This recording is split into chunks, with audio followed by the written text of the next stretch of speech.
Gloria a Dios. Vamos a buscar en Efesios 1:18.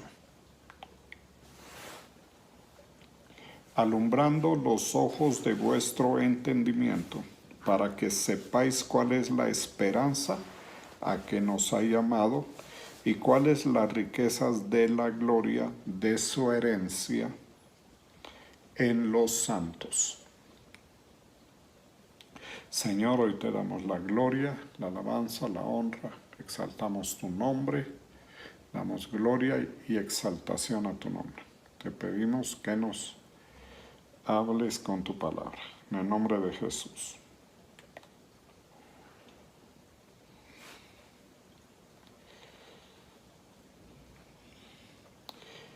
Pido también que les sean iluminados los ojos del corazón para que sepan a qué esperanza Él los ha llamado, cuál es la riqueza de su gloriosa herencia entre los santos. También en la versión Dios habla hoy dice, pido que Dios les ilumine la mente para que sepan cuál es la esperanza a la que han sido llamados, cuán gloriosa y rica es la herencia que Dios da al pueblo santo. El asunto que trata el apóstol Pablo en este pasaje tiene que ver con que nosotros, en nuestro entendimiento,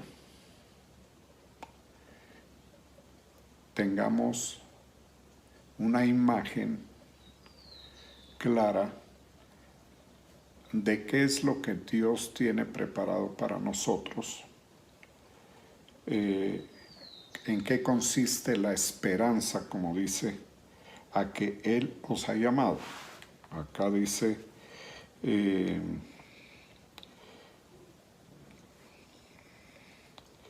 para que sepan a qué esperanza los ha llamado. Y dice, ¿cuál es la esperanza que han sido llamados? O sea, hace énfasis en el tema de lo que nos espera. ¿Qué es lo que nos espera por cuenta del llamado de Dios? Sobre todo en lo que tiene que ver con los lugares celestiales, porque ese es un tema que trata el capítulo 1 de Efesios, todo lo que tiene que ver con los lugares celestiales donde está sentado Cristo Jesús, y que viene a ser el lugar donde nosotros vamos, nuestras almas inicialmente van a ir, a habitar en los lugares celestiales. ¿En qué consiste eso? También se insinúa el tema de que para esta situación de poder entender bien en qué consiste la esperanza, es necesario que haya una suministración, es decir, que Dios nos dé espíritu de sabiduría y de revelación. O sea, sin eso no se puede. Eso está en el verso 17, dice, claramente dice, os dé espíritu de sabiduría y de revelación en el conocimiento de Dios, de Cristo. O sea, nosotros no vamos a entender por el uso de nuestra razón en qué consiste, cómo es lo que nos espera por cuenta del llamado. Si usamos nuestra imaginación, tampoco vamos a entender eso. Lo que dice el apóstol Pablo es que para entenderlo, para entender a qué es lo que nos llamó, qué es lo que nos espera, por cuenta de la esperanza que tenemos, es necesario que el Señor nos dé el espíritu de sabiduría y de revelación en el conocimiento de Dios. Esto tiene que ver con el hecho de que cuando nosotros oímos las Escrituras o la palabra de Dios y leemos la Biblia, el Señor nos entregue de ese espíritu de sabiduría y de revelación para que paulatinamente, lentamente, vayamos entendiendo las cosas que están preparadas para nosotros y que entendamos también toda la manifestación de poder de Dios que es necesaria para que esta situación se cumpla, porque nosotros tenemos la idea de que nosotros creemos en Cristo Jesús y obtenemos la salvación de nuestras almas, y que ese es un evento muy circunscrito al hecho de que Cristo murió en la cruz y resucitó de entre los muertos y nada más. Pero lo que la Biblia nos da a entender es que fue necesario y es necesario, fue en su momento, en la época del Señor, y es necesario en cada tiempo para cada creyente que se mueva haya una manifestación muy grande del poder de Dios. Para que esto sea posible, como fue posible, siga siendo posible para cada creyente. O sea, se necesita mucho poder, podríamos decir la exhibición de mucho poder de Dios, una exhibición espiritual, por supuesto, no natural. Por eso es que nos parece que no pasa nada. Una exhibición espiritual muy grande de la gloria de Dios para que cada uno de nosotros alcance esa salvación. Porque la manera en cómo está la situación del mundo y de los lugares espirituales en este momento hace necesario romper todos los poderes de las tinieblas que enceguecen el entendimiento de las personas para que no vean la gloria de Cristo Jesús y para que sus espíritus no sean regenerados por cuenta de la obra del Espíritu Santo. Es decir, en cierto aspecto hay una especie de batalla en los poderes espirituales para que cada persona alcance ese propósito de Dios. Dice, lo viene tratando desde antes, dice, habiendo oído de vuestra fe, verso 15. Por esta causa también yo, habiendo oído de vuestra fe en el Señor Jesús. O sea, la fe es el punto crítico. Si no hay fe, no hay nada. Pero si hay fe, ya las cosas empiezan a cambiar. Y aquí lo da a entender así. Por cuenta de que ha oído de vuestra fe y de vuestro amor con todos los santos. En este caso, el amor hacia los santos es una obra de la fe.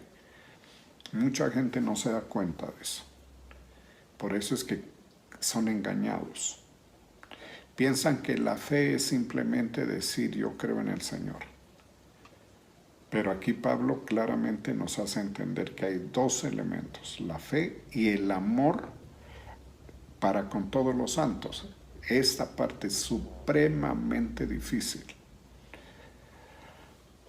Porque en las iglesias se ven hombres y mujeres que estando en la iglesia y diciendo que creen en Cristo, detestan a otras personas de la misma congregación.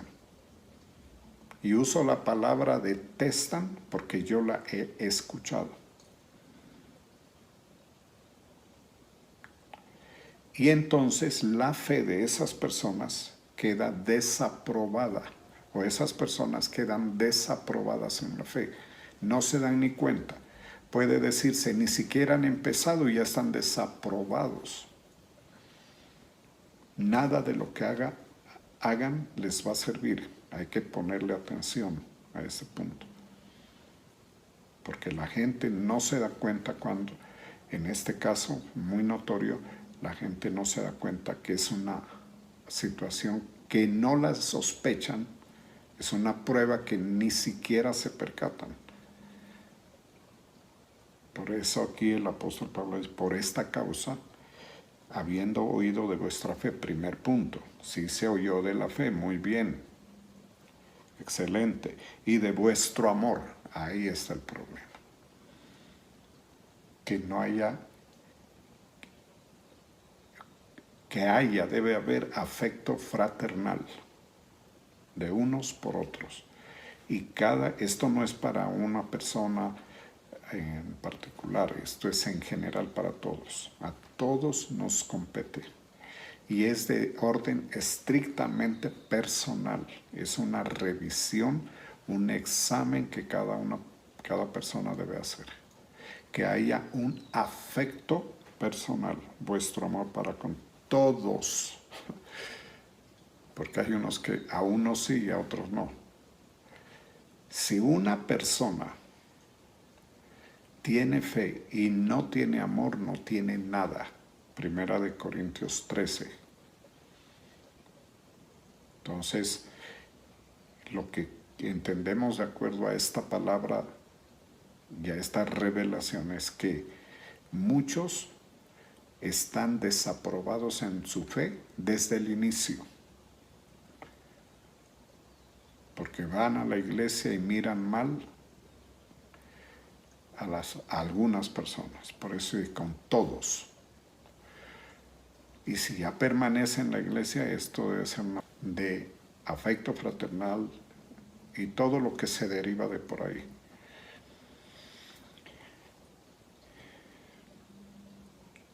Tiene que haber eso. ¿Por qué lo digo? Porque la Biblia lo dice.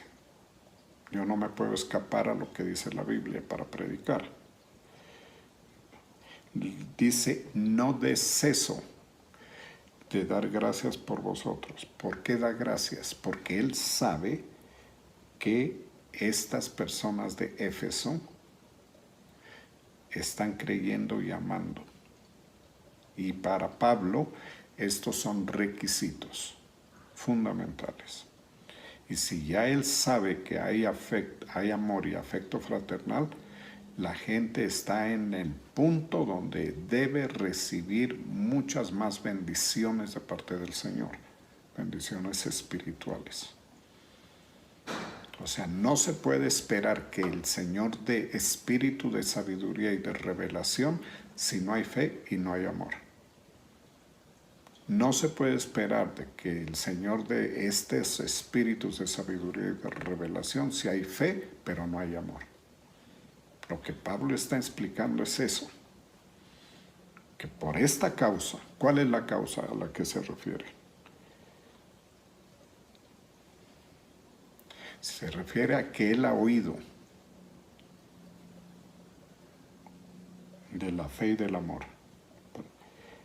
Por esa razón, no deja de interceder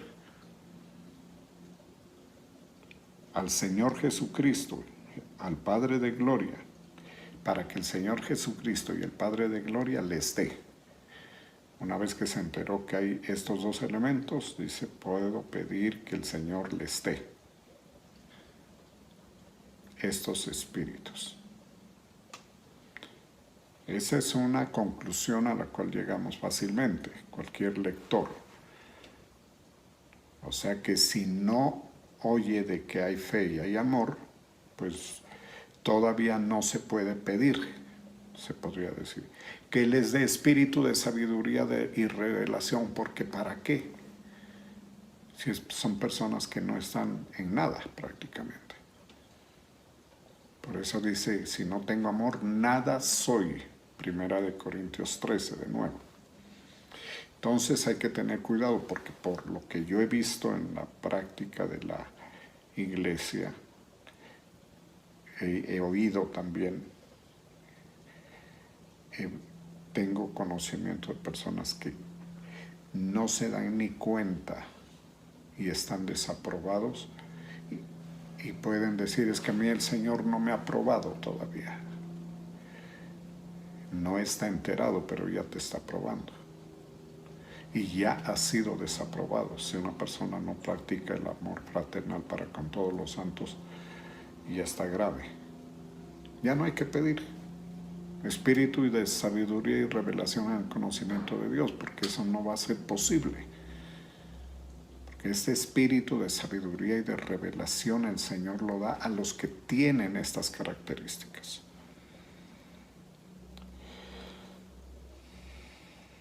En el conocimiento. ¿Cómo lo hace? Verso 18. ¿Cómo hace el Señor esto? Alumbrando los ojos del entendimiento. Alumbrando espiritualmente los ojos del entendimiento para que cuando leemos la Biblia, cuando oímos la palabra, sepamos cuál es la esperanza. Entonces ya en ese momento empezamos a saber cuál es la esperanza. Antes no. Y insisto en este punto, no es por imaginación. Por eso es que en la iconografía católica y en la imaginación de los artistas influidos por esta iconografía y estas imágenes que surgen del catolicismo, por ejemplo, se imaginan que los ángeles son como los pintan, porque eso es imaginación. Y entonces pintan unos bebés con alas. Eso es imaginación, porque si usted se toma el trabajo de buscar acerca del tema de los ángeles en la Biblia, se va a dar cuenta que esos chiquitos que pintan con alitas no están descritos en ningún pasaje bíblico. Por eso el asunto de no usar la imaginación es importante. Es con espíritu de sabiduría y revelación. Otro punto de la imaginación que se observa en la gente, en nuestro contexto, católicos.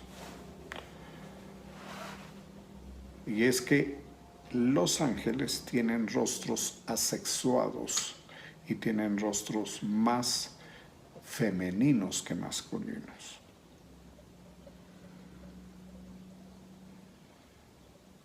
Usted mira las pinturas en las iglesias, en libros, donde hay de estos supuestos ángeles y salen o se observan mejor con unos rostros poco varoniles, más de mujeres. Y eso tampoco aparece en la Biblia.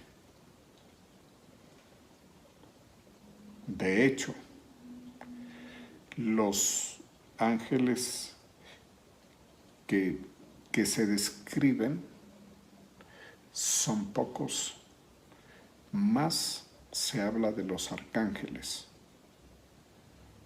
Y los arcángeles más tienen una apariencia temible, feroz, de guerreros fuertes y poderosos y temibles que otra cosa. Los querubines igual.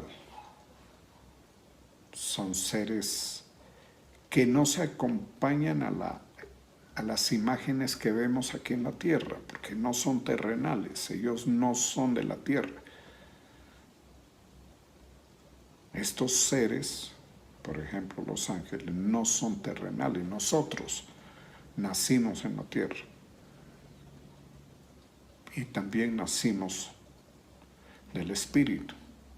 Entonces, nosotros nacimos en la tierra, pero ahora hemos nacido del Espíritu y ya somos celestiales, aunque conservamos el cuerpo terrenal. Por eso es que el cuerpo terrenal se va a quedar, a menos que el Señor venga. Entonces hay que tener en cuenta por qué no se debe usar la imaginación. Para tener conocimiento del Señor y tener conocimiento de los seres espirituales es necesario tener revelación, espíritu de sabiduría y revelación en el conocimiento de Dios, y este solamente lo da el Señor cuando se ha aprobado, una persona es aprobada en fe y en amor,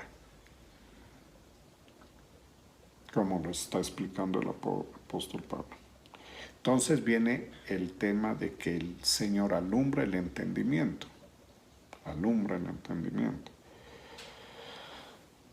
para que entendamos a qué fue que nos llamó.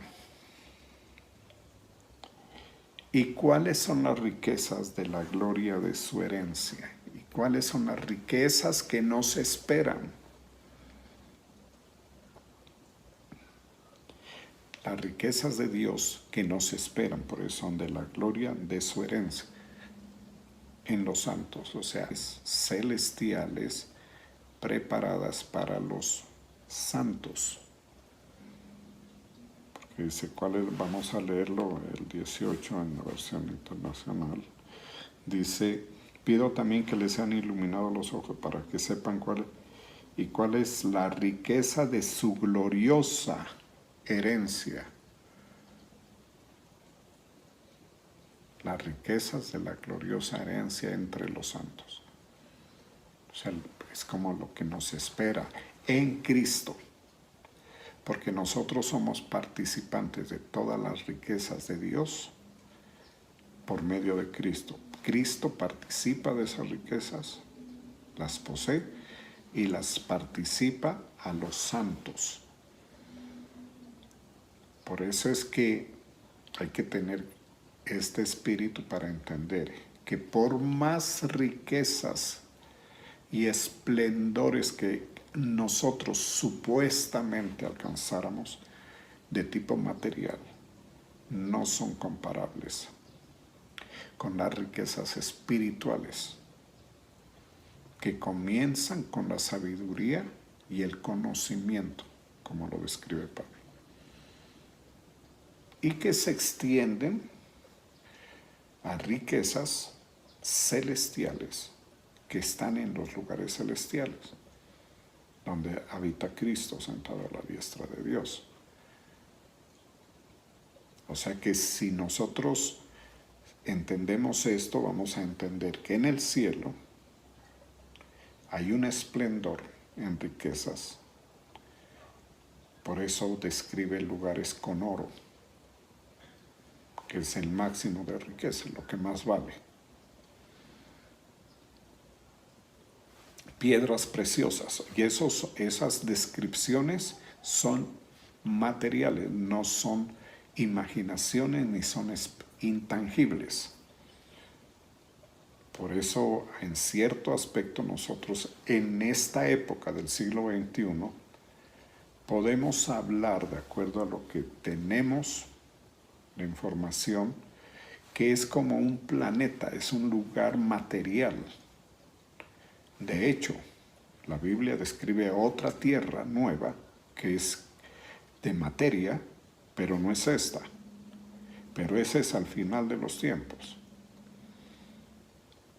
Pero lo que es los lugares celestiales es como un lugar material, porque para empezar hay un ser material que se puede tocar, que es Cristo Jesús. Entonces el Señor está en un lugar material, de otra materia, de gloria, sentado a la diestra de Dios, pero es material. Porque si no, nosotros quedamos con la idea de que somos como etéreos. Y la Biblia no dice eso en ninguna parte. Incorpóreos, como que si no tuviéramos cuerpo. Por eso la pregunta que sirve ahí es, ¿por qué es que nosotros necesitamos ser vestidos en el cielo y no ser hallados desnudos, como dice Pablo? Porque hay un cuerpo que hay que vestir. Entonces, y el Señor Jesucristo está vestido. Y ese cuerpo que está de Cristo estuvo en la tierra, el cuerpo de Cristo, el cuerpo del Señor, que es, con el cual se manifestó a los discípulos después de la resurrección. Ese mismo cuerpo glorioso está en el cielo. Y si el cielo es pura imaginación o puro éter o pura, es algo intangible, entonces Él está solo. Es el único ser material.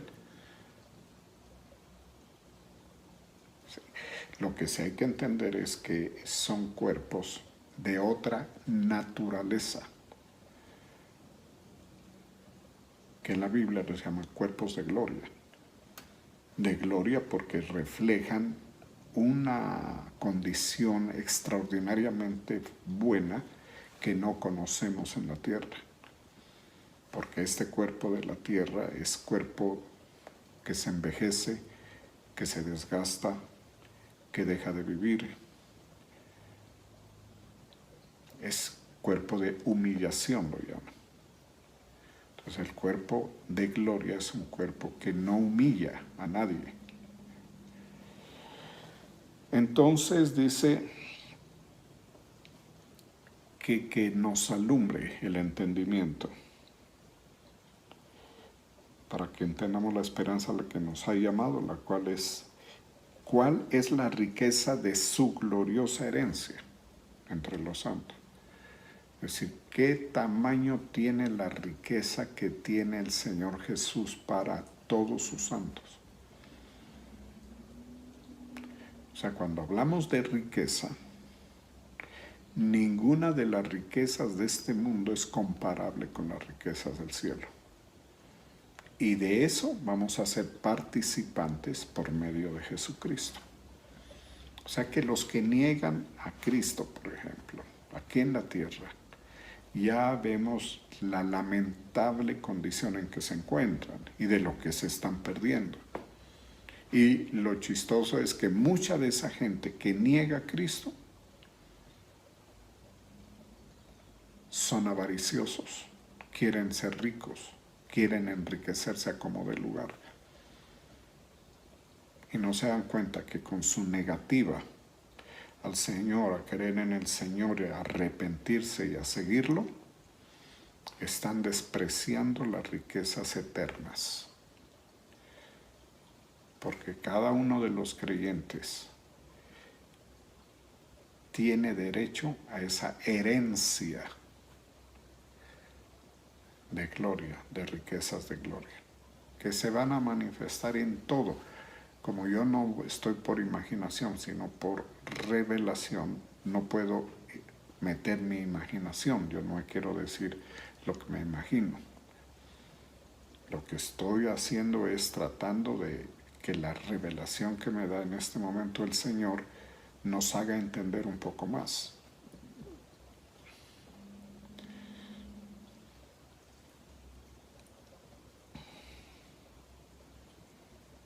Ese es un punto, o sea, primero las riquezas de la gloria, que de acuerdo a la palabra podemos entender algunas de las riquezas, eternidad o inmortalidad, cero enfermedades, el cuerpo de gloria, la naturaleza espiritual diferente, conocimiento, conocer todas las cosas, sabiduría y riquezas celestiales que habitan en los lugares celestiales. Quiere decir que donde usted va a estar en el cielo, donde a mí me ponga o donde a usted lo ponga el Señor en el cielo, ese lugar va a ser un reflejo del esplendor y de la riqueza del celestial.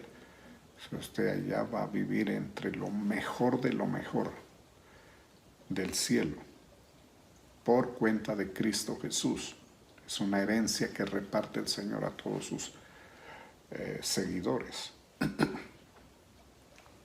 Y el Señor dijo que iba al cielo a preparar habitación para nosotros.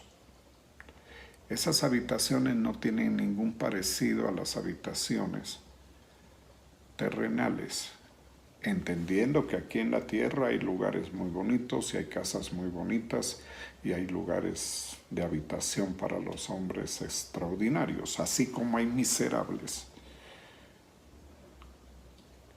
barrios miserables de vivienda miserable por la pobreza,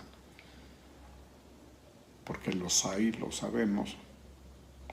Hay lugares de mansiones y casas excelentes, pero ninguna de las casas excelentes de la tierra tiene semejanza o se puede equiparar a las que están en el cielo.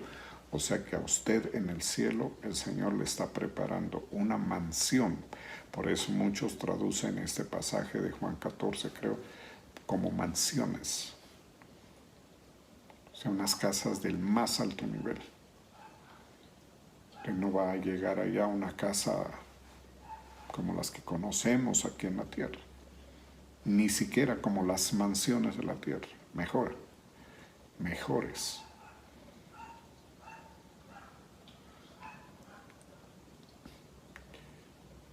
Eso lo decimos porque el Señor lo dijo, voy a preparar lugar. Y allá habitaremos y tendremos lugar.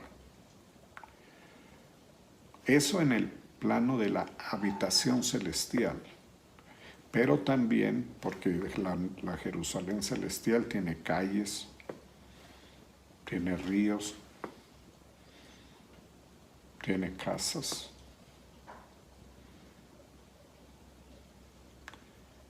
Allá está Elías, que fue con todo y su cuerpo natural, fue transformado y fue levantado por los carros de fuego. El sistema de transporte que se describe en el Antiguo Testamento, que le permitió a él ser llevado desde aquí de la tierra hasta ese lugar. Entonces, la imaginación se va a equivocar. Si usamos la imaginación nos vamos a equivocar en todo.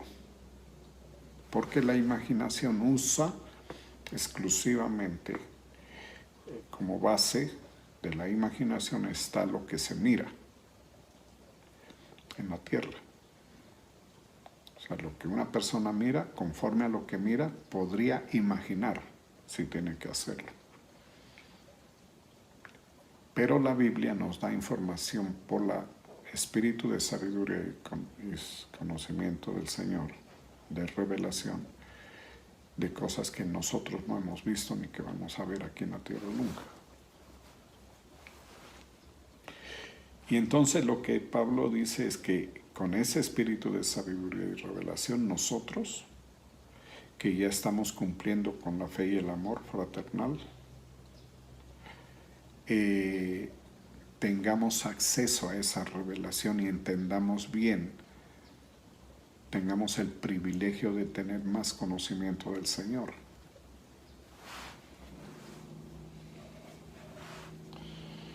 Ese es el primer punto. Y el segundo punto dice, verso 19 en la versión internacional, dice, y cuán incomparable, o sea, no se puede comparar, la grandeza del poder a favor de los que creemos. O sea, por las situaciones que vivimos en la tierra, todos los creyentes, no nos damos cuenta cuánto poder hay a favor de los que creemos. Por eso nosotros a rato nos sentimos como muy débiles, como que bueno, hasta inválidos, nos sentimos limitados totalmente, aún teniendo fe.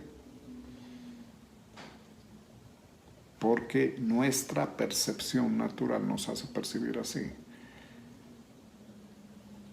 Pongamos un caso fácil. Una persona, una hermana o un hermano en Cristo que se enferma con una enfermedad severa que afecta su condición. ¿Cómo se va a sentir? Se va a sentir mal. ¿Qué va a pensar? Que así como se percibe débil, incapacitado, debilitado, limitado en sus posibilidades, así es él. Y eso es lo que de parte de Dios hay para él. Y esta situación es frecuente. Y entonces es como decir, para nosotros no hay nada, el Señor conmigo no se muestra, que el Señor no me ayuda, no quiere, no tiene, no quiere, bueno, lo que la imaginación causa. Dice, pero la revelación, cuando el Señor nos da espíritu de sabiduría y de revelación, este conocimiento que nos da una información diferente. Y es que el poder de Dios que está a favor de esa persona, o sea, esa persona que está enferma, lo que Dios tiene y lo que Dios ha movido para esa persona es incomparable en cuanto a poder, en favor de esa persona.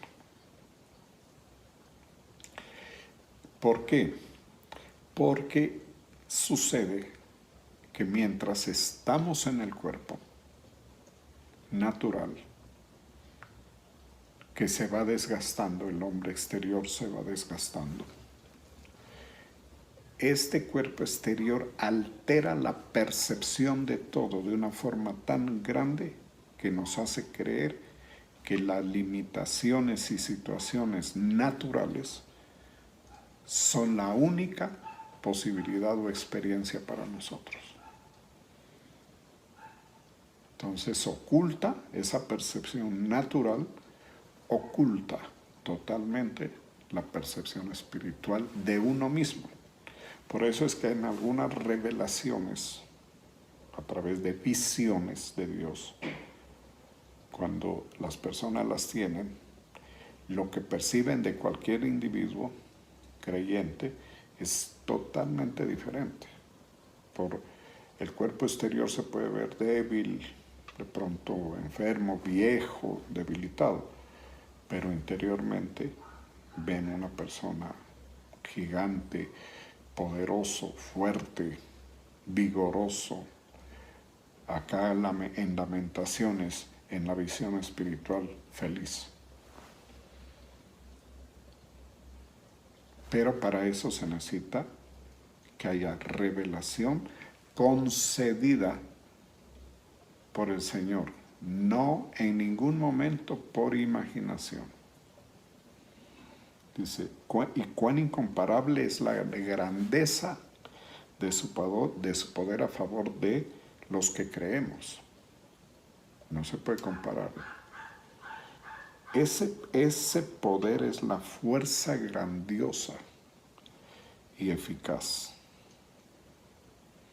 que Dios, verso 20, ejerció en Cristo cuando lo resucitó entre los muertos.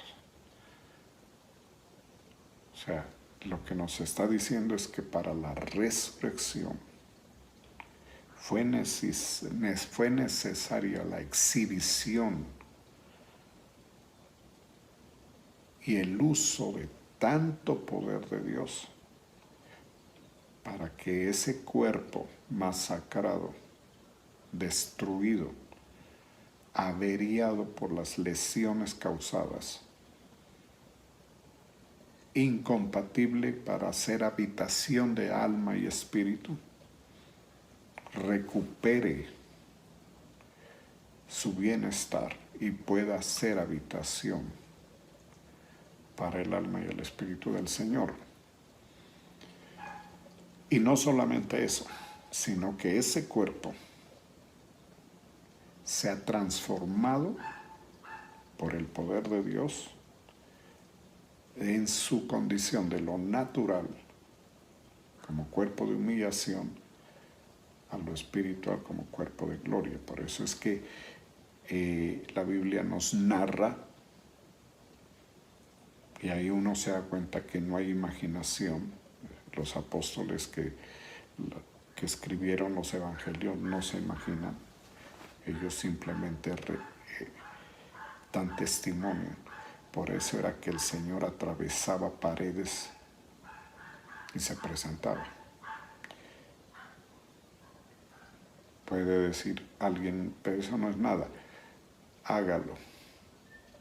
Entre a una habitación a través de la pared.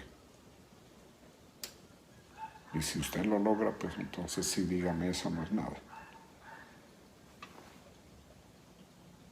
El Señor lo hacía. Estaba ahí y se presentaba. Otro punto, con los de Emaús, se presentó, estuvo entre ellos y desapareció sin ningún problema. O sea, ¿qué nos muestran estos eventos? El poder, la inmensidad del poder que se mueve en el cuerpo glorioso de Cristo Jesús. Por eso dice, cuán incomparable es la grandeza de su poder en favor de los que creemos. No, pero es que eso lo vemos en la televisión o en donde sea, pero esos son trucos. Son cuestiones de edición de cine.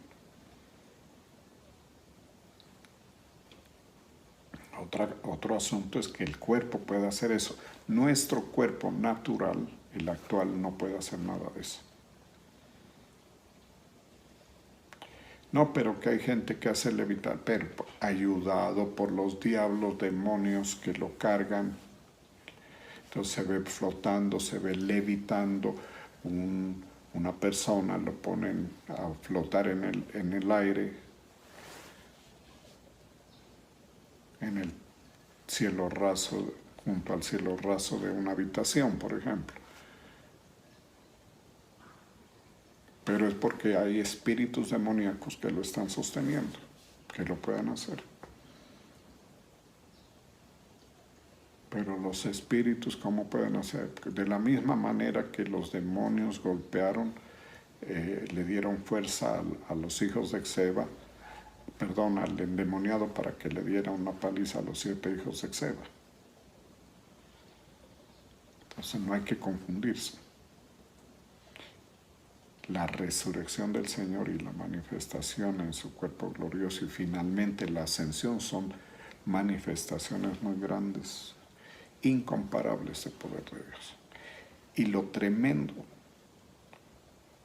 es que ese poder está a favor de nosotros. Por más desvalidos que nos percibamos en un momento dado. Porque si alguno de los que me oye está enfermo, limitado en su lecho de enfermo en un lugar, ¿le va a costar trabajo? Sí. Pero recordemos que no es con trabajo o esfuerzo natural, es con fe. Créalo. Créalo que ese poder está a favor suyo y aunque parezca que no se está moviendo, crea que se está moviendo y que se va a seguir moviendo eternamente. Entonces cada persona va creciendo de esta manera en la experiencia, dice. Ese poder fue el que Dios ejercitó en Cristo, verso 20, cuando lo resucitó de entre los muertos. Exhibición poderosa. Y en cada una de las resurrecciones que están en la Biblia, ese poder fue el que se movió. Con Lázaro, con todos.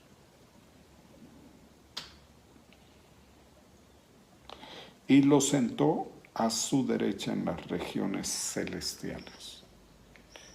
Ese mismo poder hizo que el Señor, con su cuerpo de gloria que estaba en la tierra, fuera llevado hasta los lugares celestiales, hasta las regiones celestes, exactamente hasta donde está el trono de Cristo Jesús, el trono de la gracia. O sea, no solamente lo llevó a los lugares celestiales, sino justamente a ese lugar de privilegio, sentado a la diestra del Padre, sentado al lado del trono del Rey Supremo. Y como Cristo está así, lo que dice este capítulo 1 de Efesios es eso, que nosotros también tenemos acceso a ese lugar. O sea que los creyentes no solamente vamos al cielo, porque podría ser, por ejemplo, que a usted lo llevan al cielo, a mí me llevan al cielo y nos dejan por ahí y nos dan una mansión y todo lo demás, bien, todo bien. Pero nada de que ver con el Señor Jesucristo, porque Él es grande, Él es poderoso, Él está por allá, Él está en las altas esferas del gobierno eterno. Si nos llevaran al cielo así como estoy diciendo, ya sería excelente, glorioso. Pero es que la Biblia dice que estamos sentados en ese lugar de privilegio con Cristo Jesús. O sea que nosotros no solamente vamos al cielo, a los lugares, regiones celestiales, sino vamos justamente allá, donde está Cristo sentado a la diestra de Dios. Por eso en Colosenses el apóstol Pablo dice, poned la mira en las cosas de arriba, no en las de la tierra. ¿Dónde está sentado Cristo Jesús? ¿Por qué tenemos que poner la mira allá? Porque es allá justamente donde vamos. Porque muchas veces en personas que narran experiencias, uno les oye y queda con la idea de que a uno lo van a recibir en el cielo por ahí en cualquier lugar. Yo sé que el cielo es más grande que la tierra. Si la tierra nos parece grande, imagínese el cielo. Y que en el cielo hay millones de lugares donde nos puede ubicar, sí, cierto. Pero también vamos a llegar, vamos a tener acceso, porque tampoco se trata de que estemos ahí quietos, sino que tengamos acceso a los lugares de mayor privilegio en la eternidad.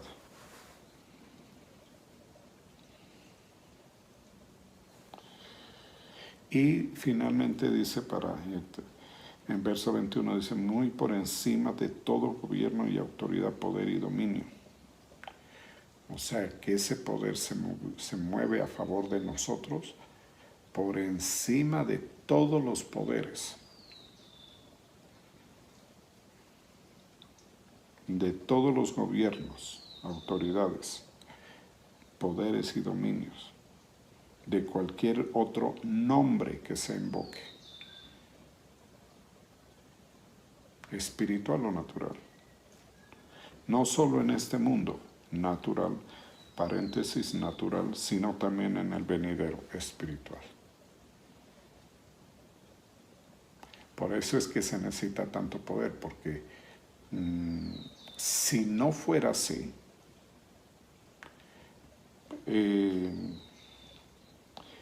cualquier poder que se invoque en la tierra nos impediría a nosotros lograr lo que logramos a través de Cristo. Es como decir que si a usted lo van a llevar al cielo, alguien le dijera, me opongo a que vaya. Un poder terrenal, me opongo. Que nadie se puede. O un poder espiritual, el diablo, me opongo. O un demonio poderoso, me opongo. Ninguno se puede oponer. Un rey en la tierra no puede oponerse. Un presidente poderoso no puede oponerse. Porque el poder exhibe el Señor a través de Cristo para todos los santos es superior a todos los nombres que se invocan. O sea, no hay poder en nadie, ni en el cielo ni en la tierra, que se oponga a las bendiciones de enriquecimiento en Cristo Jesús para todos los creyentes. Porque aquí en la tierra lo típico es que hay uno que aprueba y hay otro que dice no. En cualquier situación, de las más comunes a las más difíciles. Pero en cuanto a esto, que tiene que ver con la salvación, no hay poder ni humano ni divino que impida los planes del Señor en la vida de un creyente. Vamos a darle gracias.